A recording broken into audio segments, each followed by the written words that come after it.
Në gjykatën e dhomave të specializuara në Hag, kërkesa për lirimin me kushte e Fadil Fazliut, i cili po mbahet në paraburgim nën akuzat për pengim të administrimit të drejtësisë, është refuzuar sërish pavarësisht dorëzanisë prej 40.000 eurosh të ofruar nga familja e tij. Në lidhje me këtë rast ka folur djali i tij, Fari Fazliu, i cili thotë se familja e ngushtë nuk ka pasur mundësi të sigurojë shumën e kërkuar për dorëzaninë, prandaj ndihma ka ardhur nga jashtë vendit, nga një kushërir i tyre i cili jeton në Australi.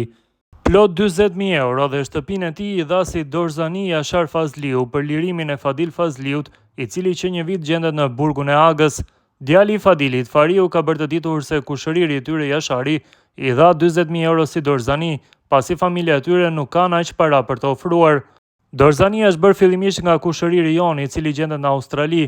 Ai është Jashar Fazliu, sepse familja e ngushtë e Fadil Fazliut nuk kanë mundësinë që të sigurojnë atë shumë.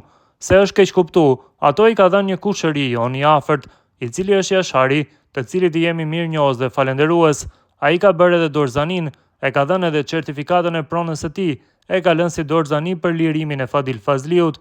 Ajo dorëzani i është refuzuar sot dhe i është vazhduar paraburgimi për 2 muaj. Pra kërkesa e tij për lirim është refuzuar nga gjykata speciale në Hag, ashtu siç ka ndodhur rëndom me të gjithë luftëtarët e UÇK-s që ndodhen aty.